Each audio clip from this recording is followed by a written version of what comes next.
So I can't see none of y'all, but I kind of like it that way. Hey y'all, it has been a while, but it only been a while because I live in Atlanta. I don't live here, so I don't want y'all to think I just been gone. But I did fly and fight against traffic to make sure I could be here tonight. Cause I love y'all. I love Ann. I know you somewhere right there, but I can't see you.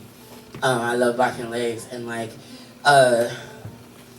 and wide open floor. The floor is yours. This floor that I'm standing on. So many things, but you know, I'm a leader of a revolutionary organization at this point in my life, Freedom Road Socialist Organization. And the culture of leadership that we're building is one in that you don't become a leader if you can't talk to people about building power, right? And I found my voice in being able to talk to people about building power right here. And so I just feel like this floor has been instrumental in my own personal development, my political development, and like whoever else I interact with through those endeavors, you know, all get a piece of Barking Legs when I move. So I'm gonna just jump in, and I'm not gonna take a lot of time because Marcus would let me go over, and I don't think he really having that. So here we go. This is and also always and forever, whether I live in Chattanooga or not, and whether regardless of where I ever am, I'm always gonna rep Concerned Citizens for Justice. Y'all should know that by now. And they some badasses, y'all know. And you know, if you ain't already fooling with them, I use that word instead of when I want to.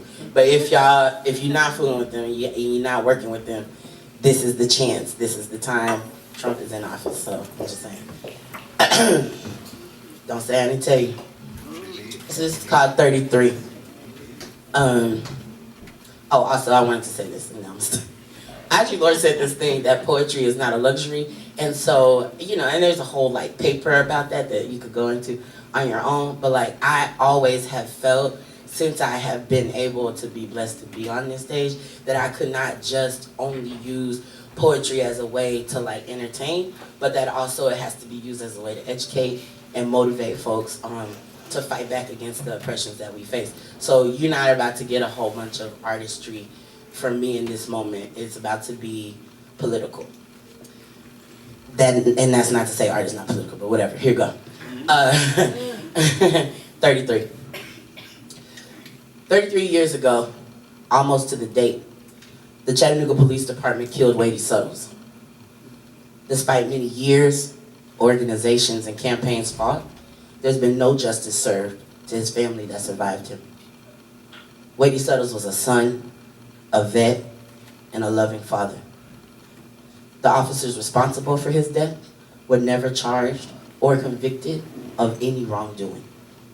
In fact, one of the most heavily involved officers was responsible for training new police on how and when to use excessive force for many years before he happily retired. The movement in this city, led by black folks fighting against police brutality, lives on to this day, in part to one of his children who decided to fight back, Maxine Cousin. But if you fast forward to 2016, the CPD would have you believe that they are the ones in danger.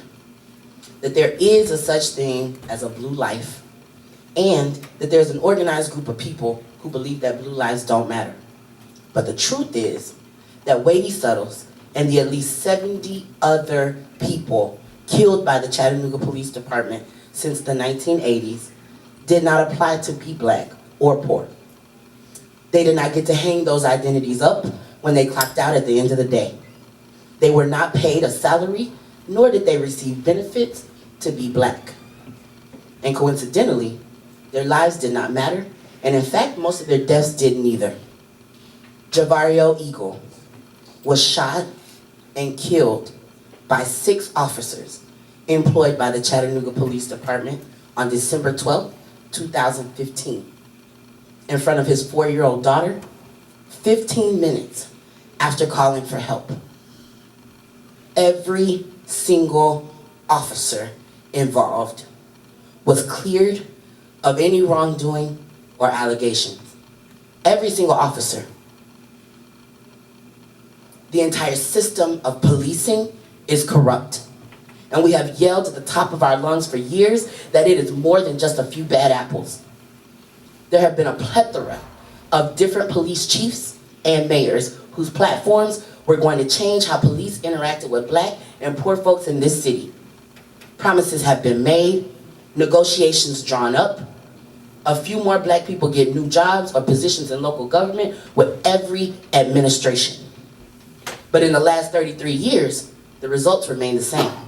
If you are black and you get killed by the Chattanooga Police Department, your murderers will go free. And that's not hyperbole. That's what gets me, because the city government of Chattanooga spends so much time and money to present this image that they are the best town ever. Crystal clear waters, nestled in the valley of the mountains with the ease of the country and the efficiency of the city, Gig City to be exact. But is that what it's really about? The water here is beautiful. I regularly visit and get recharged sitting in Harrison Bay or looking on the side of Lookout Mountain. I even appreciate the super fast internet. But we have got to change the culture of police brutality in this country. And we can't make national change without shifting the culture locally. We can't continue to sympathize with folks about the Trayvon Martins or Mike Browns or Alton Sterlings or even Sandra Bland's and refuse to go to a meeting about fighting the very same hatred and racism right here in our backyard. Times have changed. It's no longer good enough to feel bad or share an article in solidarity. Hashtags will not stop white supremacy or police brutality, neither will safety pins. Fight me on that. Get up, get uncomfortable, get involved, get trained. Those in power have shown us time and time again that they cannot be trusted to do what's right. It is imperative to our struggle for liberation that we get really clear about what it takes for us to govern ourselves. That's the only way I see out of this mess. Some folks may call that sovereignty.